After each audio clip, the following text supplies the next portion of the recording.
This is Lightning Power Lunch with Dave Mishkin and Greg Linnelli on Lightning Radio. Absolutely. I think it's just crucial that we start dialing in the details and kind of get on the same page and just do the simple things. Again, we had the puck a lot tonight. That doesn't mean you're getting a ton of chances. We had our looks, but not enough. And the ones we had, we didn't finish. So, hence you lose by 2.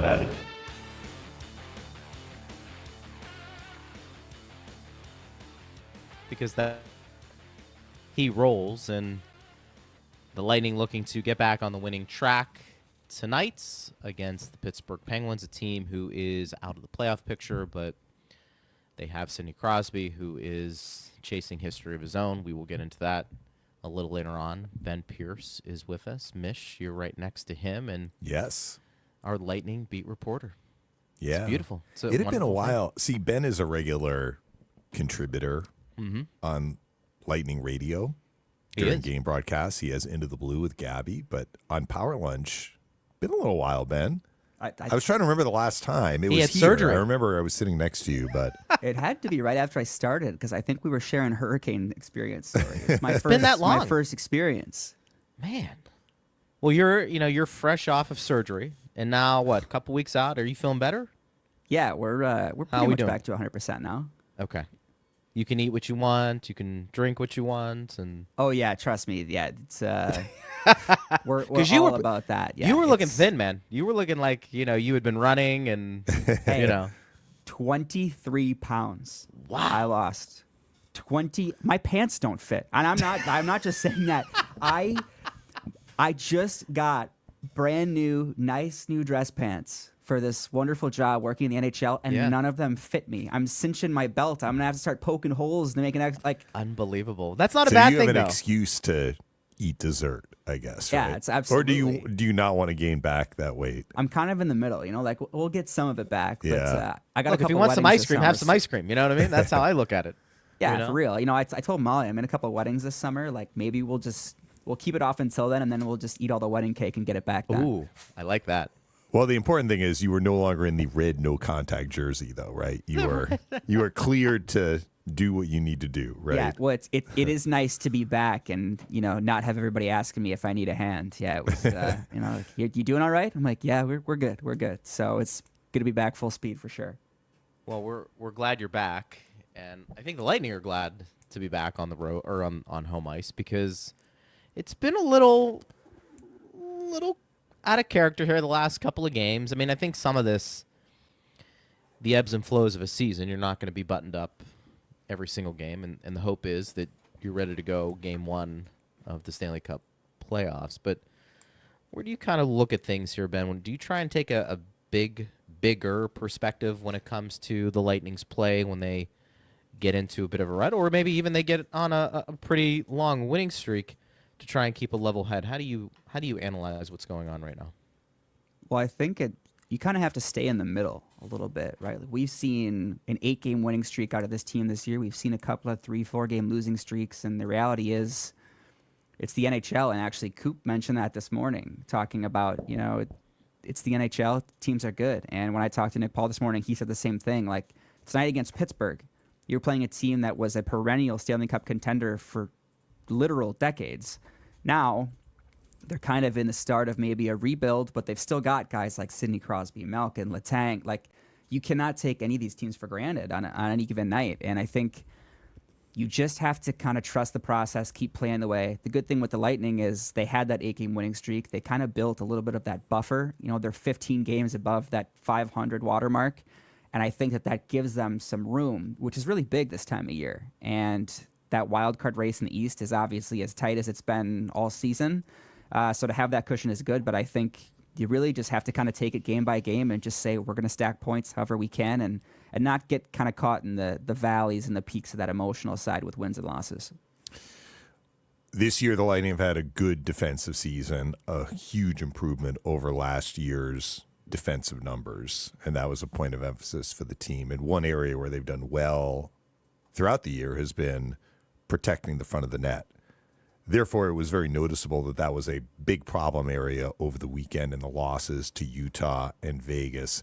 What do you make of what happened over the weekend? And in your opinion, is this kind of a blip based on their body of work this year in that one very important area of defending? Well, it's funny you say that, because when I was writing the back check for this weekend, I kept trying to find different ways to word the slot or the crease, because it felt like every goal was right there in that central area. And I think better now than in the playoffs, because that is, they call it grade A opportunities for a reason, right? That's where players want to be with the puck, and that's where the most goals are scored, in that area. And I think if you're the Lightning, it's kind of a good jump scare maybe right now to say, okay, we're clearly not doing what we need to be doing in the defensive zone. And while the defense has been really good, I just think right now there's a little bit of a lackadaisical approach to who's got who. And maybe it's adjusting to everything that came after the Four Nations break. And I know obviously with the trade deadline, the schedule was pretty nuts there the last month. I don't know what you can attribute it to, but I do think it might be good in some ways to have these breakdowns now, because it forces the team to really zero in on, if we're going to give up chances, this is the one place it cannot happen from. And better to have that now than, say, 2 weeks from now in round one of the playoffs.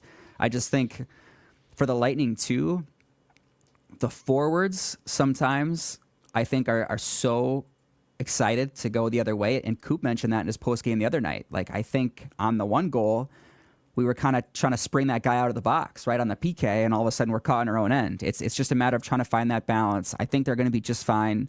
But I do think it's a good time for them to maybe go through this struggle of, we really have to tighten things up, especially in that grade A spot in our own zone.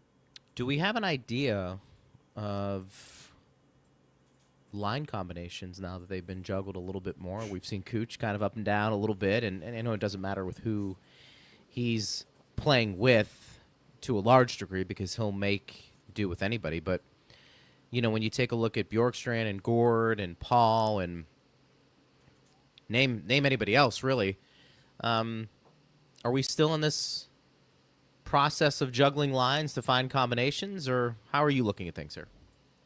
I think yes, mostly because I do think they're trying to find the perfect spot for Gordon Bjorkstrand. And one of the things that we talked about when they made this deal was, like, the nice part about it is these are two guys that can play up and down the lineup, right? Like, if you had one game where Bjorkstrand's playing on, say, the top line, and the next game you could put Gord in that spot, and all of a sudden Bjorkstrand might be playing with Gonsalves and Chafee on the third line. It might be Nick Paul and Jake Gensel, Braden. Like, these are two guys that can go anywhere in the lineup, and I think that's likely a big part of why they made the move, right? These are guys that can play up and down. They can play different roles. They're both good defensively, and they have the offensive pop.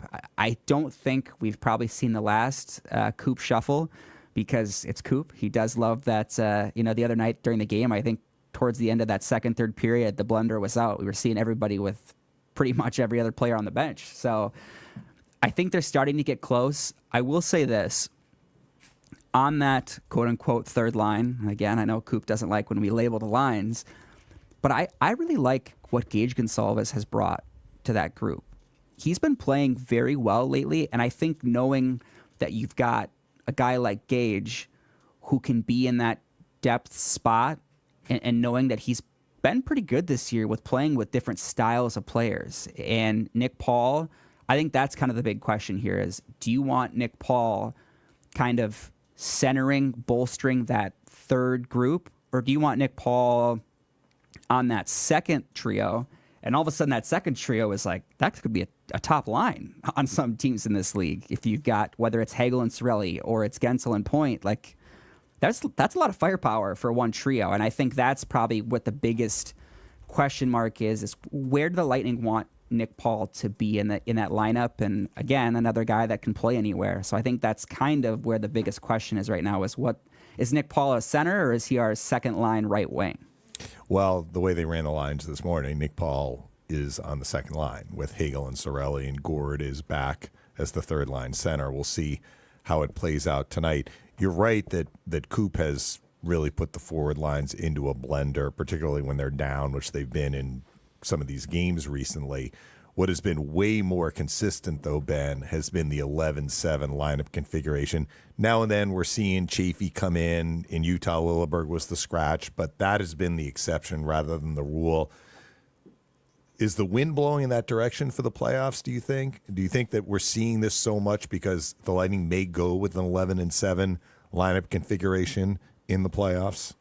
I mean, as of right now, I kind of think so. And I know playoffs, it's always different with the changes, right? Whether you're the home team or the away team, there's always that aspect of it. But the thing with the Lightning 7 defensemen is I think every guy does bring something a little different, right? Like, it's not like you've got 7 defensemen and there's 3 guys you're constantly trying to rotate in or out or decide, do we go this guy tonight or this guy? And I think with the 7 defensemen, the nice thing is when the playoffs come, Emil Lilleberg, who has kind of been one of that 5, 6, 7 guys that have been in and out of the lineup a couple times this year, he's got that physicality, obviously. Everybody loves talking about Lily and the hits, the fights that he's brought this season, and he's actually had a sneaky good year offensively, too, with all of the assists. But Darren Radish, at the start of the year, wasn't in the lineup. All of a sudden, he's 1 point away from a career high. Nick Perbix is 1 goal away from a career. Like, that depth defense is so important on a team when the playoffs come, because guys like Hedman, they're going to take a ton of hits. That forecheck is going to be really derived on how do we shut down or stop Victor Hedman from being kind of that guiding force on the breakout. So some of these other guys might have a little more extra space, and I think having 7 NHL-ready defensemen, that's a big bonus, and especially maybe when you're on the road and the other team is playing their top guys so much, having that extra body on the back end to maybe give Hedman, give Mo, these other guys just a breather for a couple of minutes, that could be a really big benefit. Yeah, it could. And, I think also you get into that phase, 12-6, 11-7, which one do you feel is better for this team in the long run? I think it gives Coop some versatility when it comes to what lineup he can throw out there. The good news is I do think he's got a nice collection here of forwards up and down that lineup that can fit well with what roles he wants them to play. I think it's just a matter of finding the right combination, and sometimes it takes a little longer for that to happen, and maybe we don't find out until the playoffs, Ben. Well, I mean, it's Coop, right? I'm sure at some point here we're probably getting close to the point where he says you'll have to watch warm-ups and let me know, right? I feel like that might be sneaking up here when he starts getting some lineup questions. But like for a guy like Mitchell Chafee, who right now is kind of in and out of the lineup as that 12th forward, we're talking about a guy who's got double-digit goals. He's been very involved physically with the hits this year, and he's got wheels like that. He can really skate, and in the playoffs, sometimes that's exactly what you're looking for from that depth forward spot too. So I think having that option and knowing again that no, he may not play tonight, but if we don't like what happens in this game, 2 nights from now, we've got the option to say, hey, Chafe, we need a spark. You're in, and he's brought that this year. I think he's having a career year in basically every category. And for a while there, he was among the NHL leaders in hits. Like, he was really throwing the body, and you can never have too much of that in the playoffs as long as you're doing it without going to the box. And Chafe's done a really good job of that. And I know Cam Atkinson isn't here now, but even Cam Atkinson has brought some depth scoring here this season. So I know they really like their group, and having that versatility, the availability to say, hey, we might go 12-6 tonight, and 2 nights from now, we might go 11-7. The fact that they have that option is a luxury that not many NHL teams have, right? They're going into game 1 of the playoffs saying, this is our lineup. If somebody's hurt, we're going to draw X player in. But the Lightning don't even have to wait for that unfortunate stance of somebody getting hurt. Like, they could literally just flip because they like that matchup better, and that's a really big benefit. Last one from me, Ben. You asked the question of Coop this morning, mentioning that this is his anniversary. 12 years ago today, he was named the head coach of the Tampa Bay Lightning. What do you make of his response and his reflection on the last dozen years?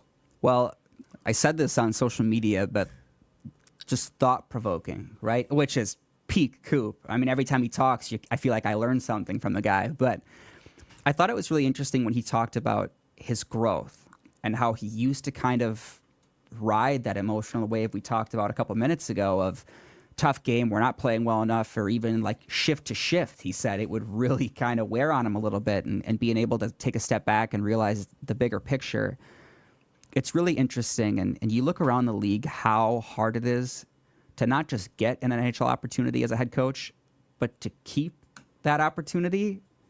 It's so difficult. And for him to do it here in one spot, have the success that he's had with the salary cap and having to lose some of his top players over the year, find ways to replace them. And I think this year's team, though, I don't know if enough people are talking about everything that John Cooper has done for this group.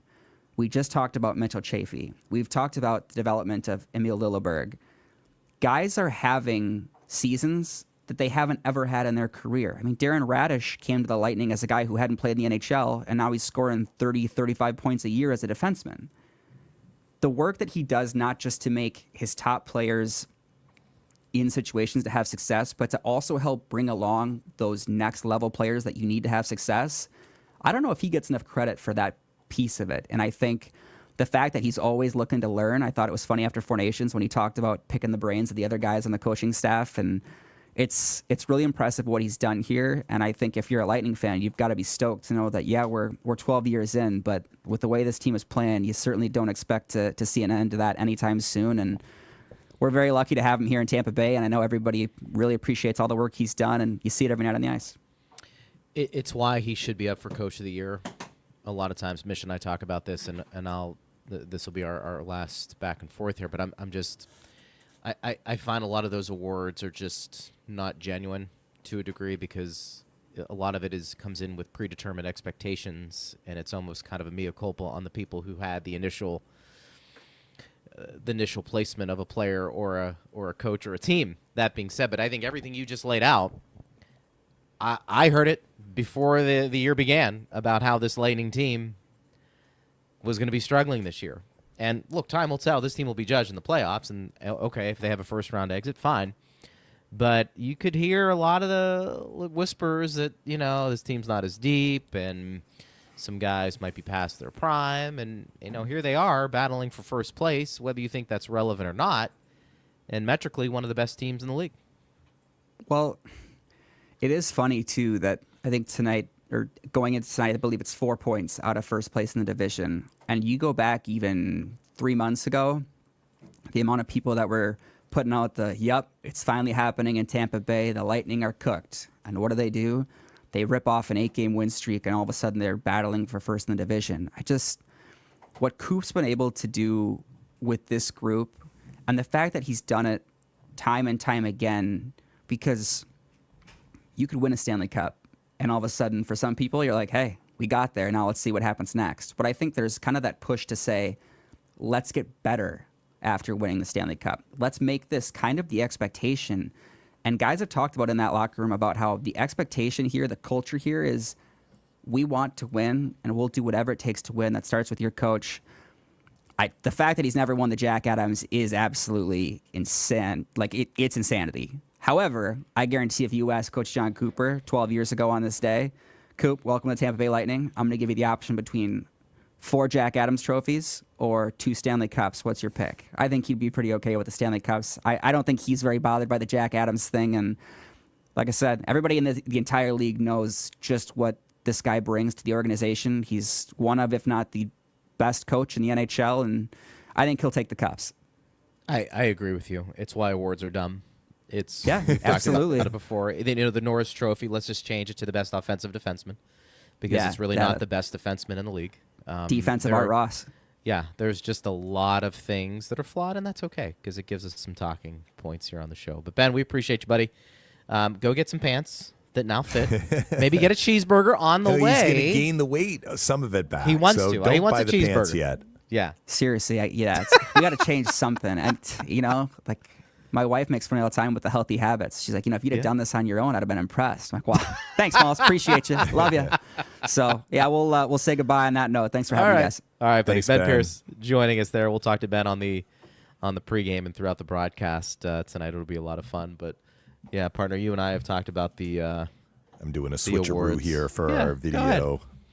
The awards. Audience. And it is what it is, but I'd be surprised if the Lightning don't take home maybe some hardware this year, at least be in the running for some key awards. I'm getting a vote. And I know I've been pretty consistent in saying I tend to I tend to not put Coop first just because I'm basing it on that regular season. And there have been a lot of regular seasons where the Lightning have been good, but they haven't necessarily, been the top team or distinguished themselves in a way that would have Coop get a lot of first place votes. Sure. This year, I'll let you know, because I usually tell everyone on the show how I voted, but I'm actually not opposed to putting Coop first for the reasons that we have spelled out. More that it's time, number one, and number two, I think the Lightning have exceeded expectations this year. Now, if you were to ask me right now who's going to win Jack Adams Award, it's going to be Spencer Carberry in Washington. He's probably going to get the most. And that would be hard to argue. Votes. They've got 102 points right now. Yeah. Nobody saw that coming. Nobody saw that coming, and a lot of it actually is due to the coach, I think. Yeah. I mean, you look at the personnel, and maybe it's going to be that Connor McMichael and Alexi Protas are going to be top scorers, top statistical players for the next decade. But nobody saw it coming this year. And it's not only that they're getting goals from Protas and McMichael and Tom Wilson and Ovechkin. It's that they're defending really well, too. So I think he's going to win it. But understanding that he's probably going to win it right now, I think I'm leaning toward putting Coop first for the reasons that we've talked about numerous times on the show. See, and here is, I'm going to play a little devil's advocate with you because I think what you said is accurate. One of the criteria, it's time. So the fact that we're saying it's time means that people have missed it before. He should have won in 2019, which is funny because that was one of the quickest exits the Lightning have had. I mean, it's tied for the quickest exit the Lightning have ever had in a playoff year. They lost 4 straight, but it's a regular season award. Lightning tied the league record for most wins that year. I mean, it's just incredible. And he didn't win it. And So- I'll say this. I mean, this is a year where if you said John Cooper wasn't going to be coach of the year, I would be okay with what you just said based off of the year Washington has had. It is hard to quibble with what they have done in Washington. But this isn't I wouldn't be putting him first as like the equivalent of a participation trophy. Like when I say it's time, it's kind of like, well, Cooper's still a coach and he should have won by now. The reality is what you and Ben have talked about just now is true. People were saying at the start of the season that the Lightning's window was closing. Yeah. People were saying, yeah, we think the Lightning are going to make the playoffs, but don't take that to the bank. And they were wrong. The people that believed that were flat out wrong. Why were they wrong? The Lightning did some things during the offseason to, I think, make a roster and build a roster that could make them better defensively. But John Cooper deserves credit for where are their metrics? Their metrics aren't as good as Washington's. But there aren't many teams that have better overall metrics than the Tampa Bay Lightning this year. Nobody outside of this market predicted that. Not one person predicted that the Lightning would be where they are in the standings or in terms maybe they felt in the standings. Most people didn't. But if they felt the Lightning would be high up in the standings, I don't think anyone predicted that they would be a top 10 team and top 5 in a lot of these categories in the main metrics. There are very few teams that would rank better than the Lightning. Like if we added up the position that the Lightning are in offense, defense, power play, penalty kill, 5-on-5, and the lowest number would be the best because if you're first, right, you're not getting as high a number. So it's like golf. You want a low number. The Lightning would be one of the lowest numbered teams in the league. Vegas would be there. Dallas would be there. Washington would be there. All that is true. But who predicted that? And how did they get there? Yeah. So when I say it's time, but it's appropriate, right? In my opinion. Now, if the Lightning go 0-12 down the stretch, we get to hold our vote until the end of the regular season, but it has to be submitted before game 1 of the playoffs. So what happens in the postseason has no effect on the vote. The vote is done before the playoffs begin. That's why we keep saying it's a regular season award. For sure. I know Lightning fans get worked up about this, just like they got worked up about the Kucherov McKinnon thing last year. Look, you got human beings. They have opinions, right? You do. They're making the best assessment that they can make. Yep. And oftentimes it's reactionary. You know, as I said before, it's you have this preconceived notion of how a team or a coach should handle a situation before the year begins. And so if they exceed that, oftentimes you end up giving credit where credit's due. Mm-hmm. And it's in some ways overcoming the mistake maybe initially that you had, or at least an opinion that was wrong. Yeah. And that's usually what that is. And that's fine. It's just, it's odd that John Cooper doesn't have one. I mean, I could care less, but it's, if you're going to have the award, you know, a guy who's been with the same team for all these years and has won some cups and has had some really good regular seasons, probably should have one. Yeah. If he doesn't have one, let's reevaluate what we're doing here.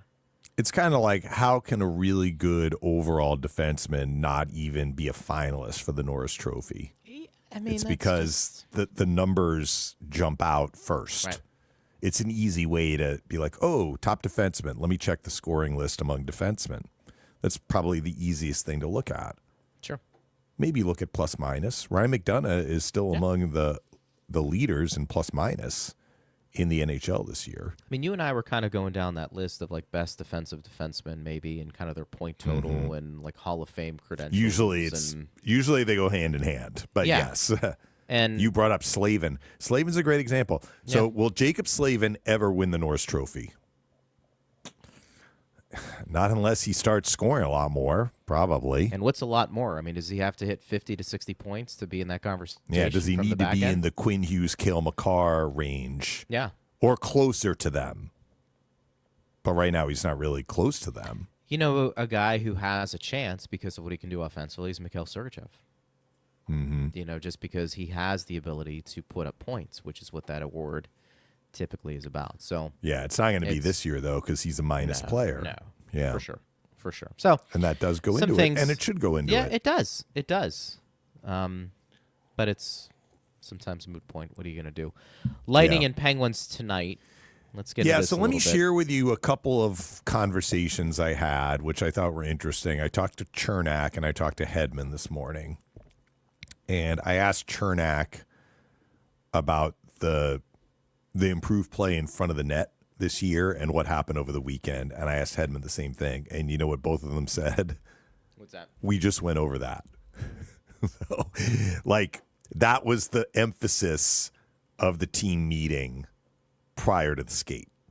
They probably went, Chernak even said, you know, or Hetty said, we looked at it on video.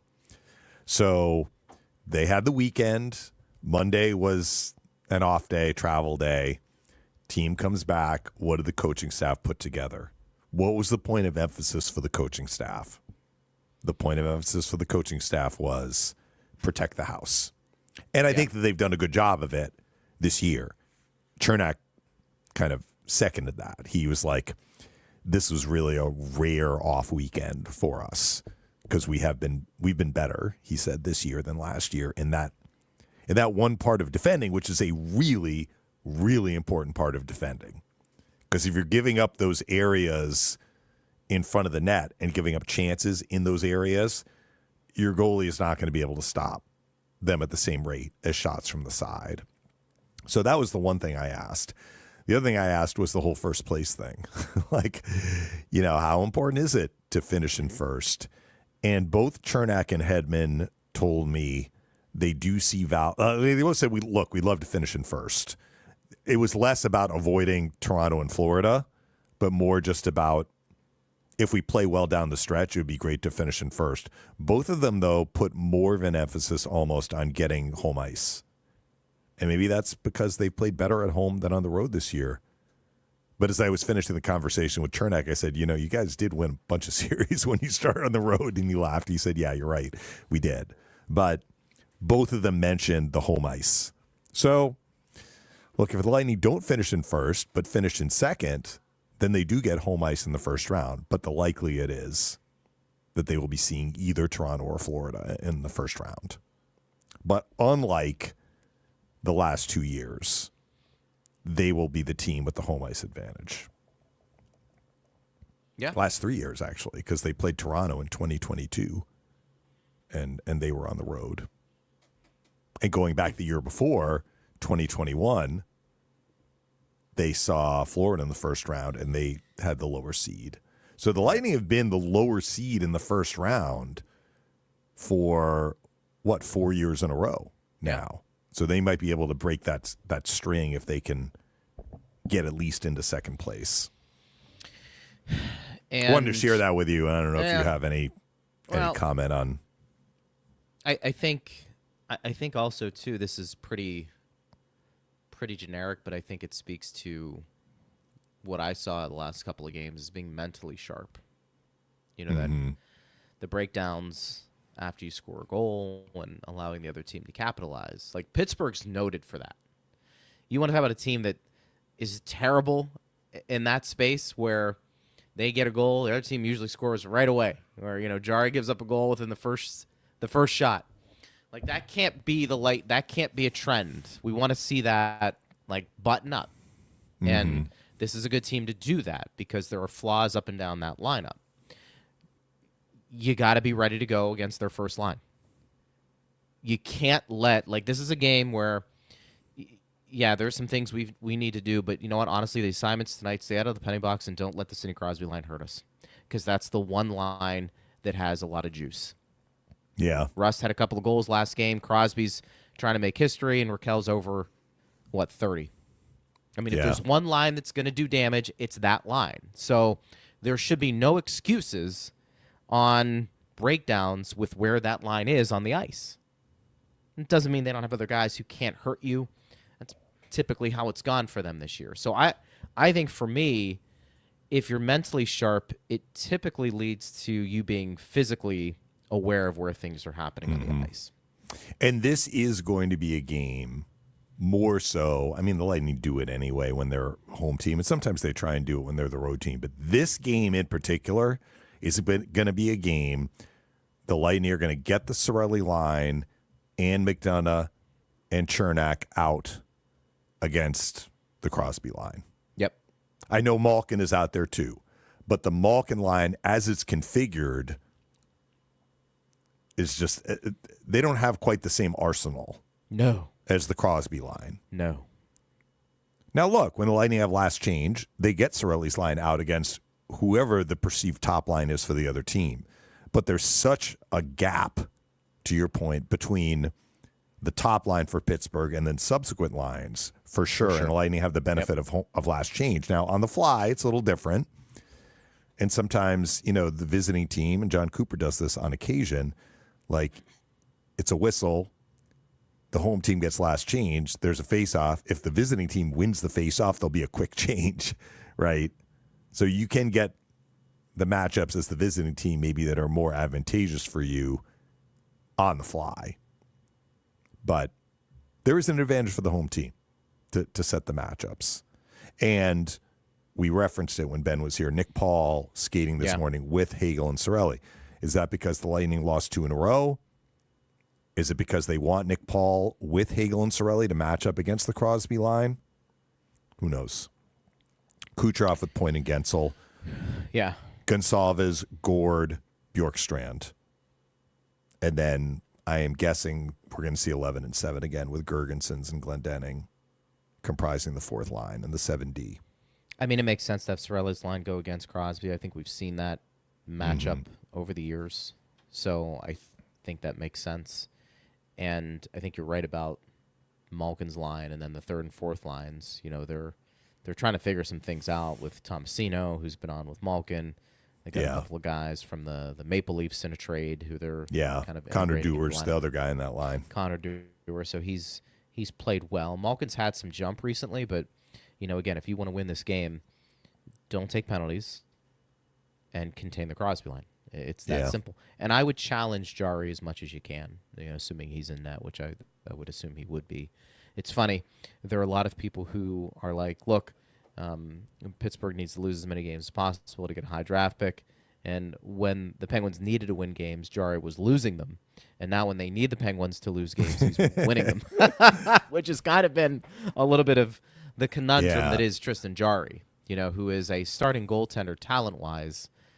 But it's just I don't think Jari or him. any other member of the Penguins really cares where the Penguins pick in the first round, though. No, we talked about this. They're going out there to compete and play and win.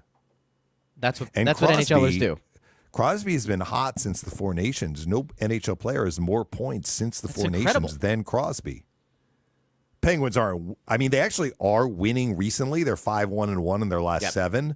Right. But prior to that, we had games after the Four Nations, before the last 7. Generally, they are scoring, but defending has been a problem this year for Pittsburgh, and I just looked it up. And up to date, they're 30th out of 32 teams in team defense. So you mentioned this, and so this is more of a open-ended question, because I think Washington, for instance, what's been one of the biggest reasons they've been successful this year? Would you say defending? Like they're defending better this year than previous years. All around. But I mean, they're giving themselves a chance to win. They have not put themselves in a position where they have to outscore any defensive issues. And like the Lightning this year, for the most part, there have been some bumps. We know that. They have defended. And so it goes back to my question. Everybody should be able to defend. But some teams don't. And so, is it a coaching thing? Is it a talent thing? Or is it just more of a you've got to want to do it thing? Yeah. Because you would agree Mike Sullivan is a good coach. Mm-hmm. Won a couple of cups. Been with Pittsburgh for a long time. Look at their goal differential this year. They are horrendous. Horrendous. And it's not like they have no names back on the back end. Now, Erik Karlsson hasn't been known to play stout defense, but they've got Letang. They had Pettersson before they traded him. Ryan Graves was a guy who was somewhat successful in Colorado and Jersey. And the team collectively is awful defensively. So the teams that defend, when I'm just named you some of the, is it a coaching thing? Because you had mentioned, and I agree with you to a degree, that, look, the coach made a difference in Washington. There's no question about that. Was it easy to grab their attention because they had struggled recently, and it's easier to say, look, you got to play a certain way because what you guys have been doing in the last couple of years hasn't been working. We're going to do it this way. Maybe. Do you need your star player to buy into that? Probably. But why is it that some teams, and it shouldn't matter the talent level partner, I guess that's what I'm saying, you should be able to defend. So is it a system thing or is it a personnel thing when it comes to defending? Well, you're asking me my opinion. I don't think that there's one exact answer, because if there was one exact answer, every team would try and do it. So my answer is that it is a combination of all of that. So do I think that a willingness and an eagerness to defend is important? Yes. Do I think that that is the whole story, though? No. I think personnel matters. I think confidence matters. I think the system matters, and that goes to the coach. So I think it's a lot of things. I mean, John Cooper was the Lightning's coach last year, and I'm sure he wasn't thrilled about the team being 22nd in the NHL in goals allowed per game. A lot of the same personnel, not exactly the same, but, most of the team last year came back. We mentioned the changes, McDonough and Moser, right, and Gensel. But if you look up and down the roster, Gergensons, most of the roster last year is on the roster this year. So how did they get better defensively? Well, some of it is a willingness, but I guess I have a hard time believing they weren't willing last year. It wasn't only just mindset, but I think mindset is part of it. I mean, I'll draw a comparison here, probably dating myself, but, basketball, I think effort in basketball, defending, may actually go a little farther than in hockey because hockey is tied to system. Basketball, the space is smaller.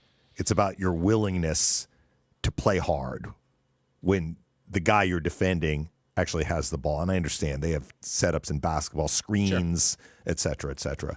But you think of a guy like Dennis Rodman. Okay, Dennis Rodman always played hard defensively. That was why he was considered in his prime one of the best defensive players in the NBA. But he was also talented at defending.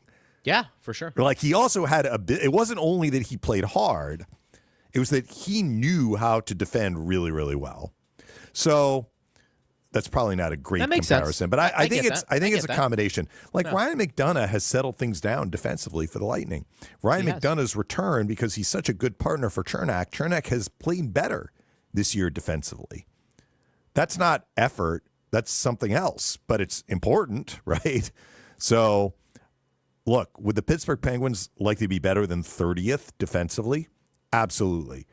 I don't watch their team enough to know what the problem is, but could they improve somewhat with effort and attention to detail? Maybe. I mean, the whole goal after you've scored, the shift after a goal and you're giving up. I mean, that's you're giving up infuriating. right what you just got. Yes. Or right. the other team scored and now they just got another one. Yes. Like that to me, I think that is as much up here as anything And else. that's a player Making thing. sure that That's a player you thing. are bearing down on that shift. Yes. Right. And making sure no matter what, come hell or high water, we are getting through this shift. Nothing bad is happening in our end. So if that's been a problem area for them this That's year, fair. you'd like to think that that's more easily correctable. You're right about everything you said about Ryan McDonagh. And we can ask our audience, I mean, how big of an impact do you think Ryan McDonagh has made to this team defensively? Would you say it's pretty significant? Yeah. I mean, it's not small. I mean, he's what, plus 34, plus And then 35? the trickle-down effect. I can look that up, right? actually. Would you say Chernak's having a good year defensively? Well, You know? yes. I mean, Chernak looks like the guy who played with McDonagh the first time. McDonough's plus 35. He's tied for third. But it's not only him. So, you know who's among the leaders in plus minus? Brandon Hagel. Brandon Hagel is plus 36 this year. So it's not only that McDonagh has that number, and Chernak has a good plus minus too. I can actually give all of the Lightning numbers here. So Chernak is plus 24.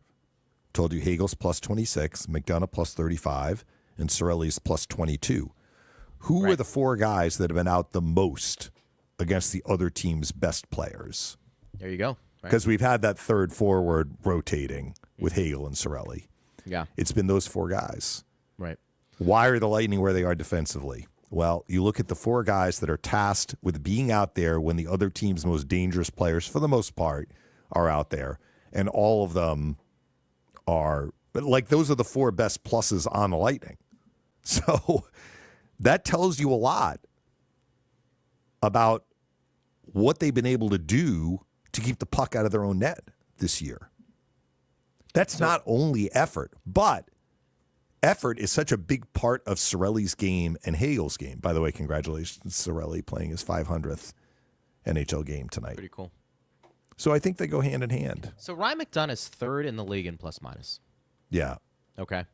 He's savvy. Like, he knows how to, like, first of all, he knows how to play the position. He blocks shots. He knows how to defend. I mean, there's a skill to that, right? So it's not only playing hard. Also, when he's like facing a situation with a lot of pressure on him, he knows how to make the right play at the right time to alleviate that pressure. And often it's the simple play. So he's not trying to take something that isn't there. Does he make mistakes? Of course. Every player makes mistakes. But I think that's been a big part of it. And Cirelli and Hagel play like, a dog after a bone. They are just hard players to play against. But also they're not just playing hard, they're positionally sound. Yeah. I'm going to blow some people away with this, and that's fine.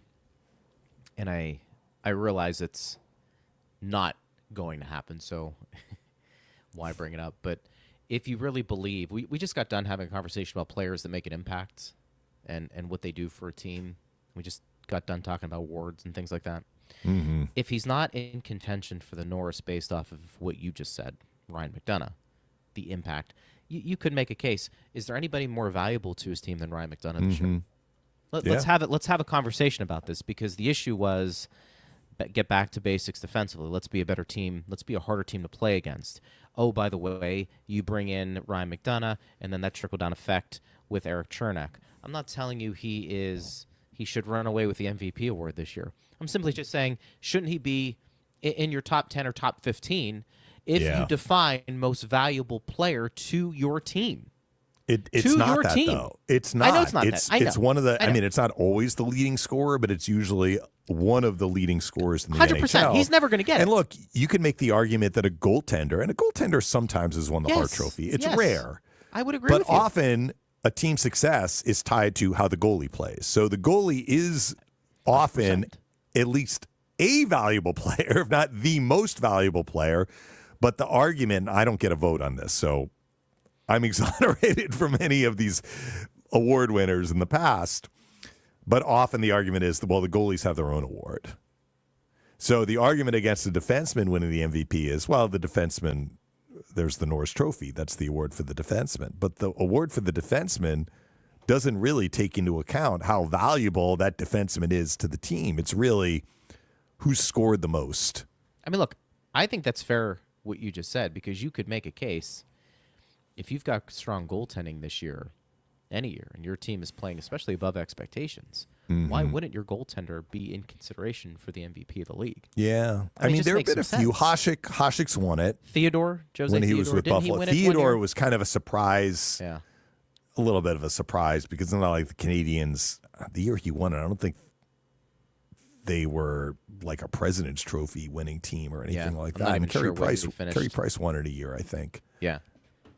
But again, this is where these awards. I mean, that's how like the logic of how these votes are cast, and it becomes like last year. It was Kucherov and McKinnon, Kucherov and McKinnon, Kucherov and McKinnon. What about McDavid?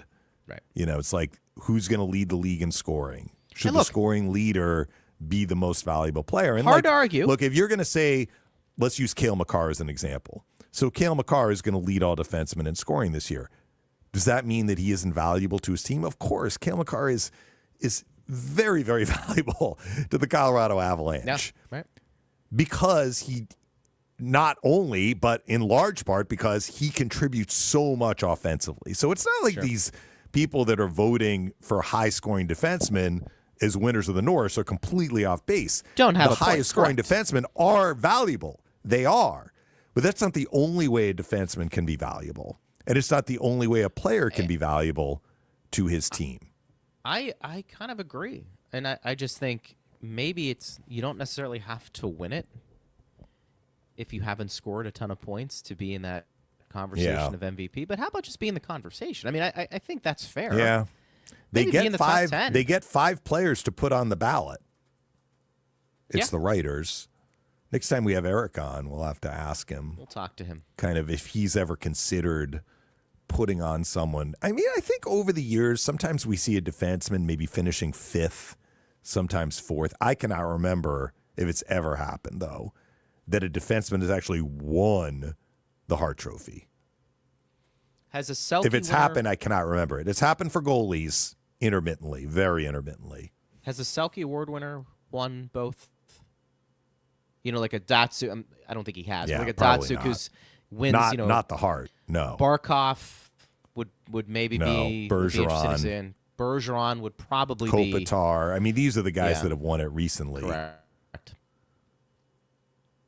That's hard to do, but you would think you would get some votes if you're the best defensive forward too. Yeah. Right? You have value. Anyways. Right. You have a lot of value, especially if you can score, which those guys could. Some of these questions But came there in is Parker value yesterday. to being a point producer. And that's the argument for these people who are, like, if you're what if you're pulling both? McKinnon off of the Avalanche and you're taking away, it's not going to 0 because you figure other people are going to be scoring, right? Sure. But if you're pulling his contributions off the roster, where does that leave the team? So look, those players are valuable too. So you've made my point with some of the arguments I've made when somebody misses completely the whole season because of an injury, and say that person should get some votes because you take him out of the lineup, they struggle. I mean, in some ways you could make that argument because that goes to your point. If I got a point producer and he's out for the whole year, you're going to feel that. Yeah. These questions came in yesterday, partner. Let's go to questions. Bolts fan Syracuse said the initial hit by Littleberg looked bad, but slowed down on replay. I thought he was checking Hurdle off the rebounded puck to prevent another play. It was unfortunate the speed and board proximity, but was he supposed to stop playing? So I've given this some thought because I felt there wasn't intent there. But look, there was an injury. I don't know if Hurdle's going to be okay. Vegas starts a road trip. I think they may play tonight at Minnesota. So we'll see if Hurdle's able to play. I've used this word when we've seen other plays like this. And it's not like Littleberg got hit with any kind of supplemental discipline. And the officials looked at the replay and they gave him a minor. So it's not like they felt there was anything flagrant there. It was a little reckless. Simply because he kind of pushed his arms and Hurdle is a little bit off balance and he's in that awkward spot. Whatever it is, 5 feet plus, maybe a little bit more than 5 feet from the boards. So he's going to be propelled into the boards. So Bolts fan Syracuse, you were right.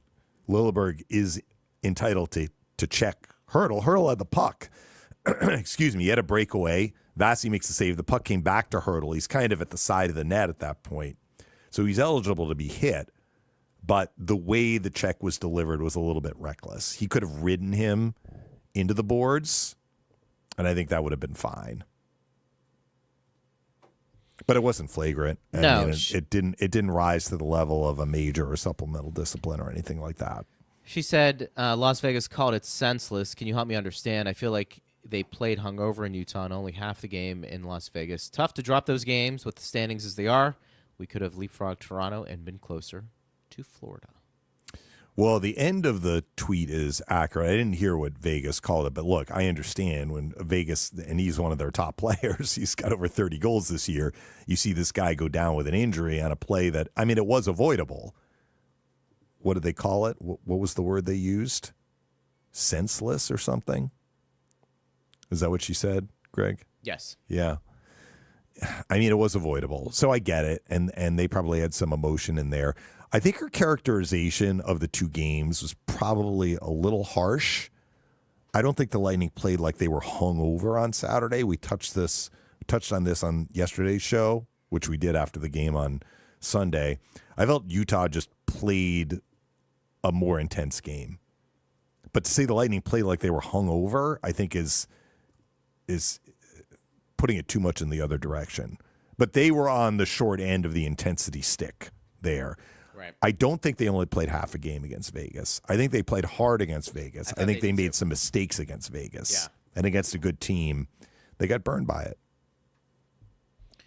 Anthony says, I don't understand how this D-core has zero awareness in front of the net all of a sudden. Even McDonough. I wasn't happy about playing Vasi in the second game before the game started.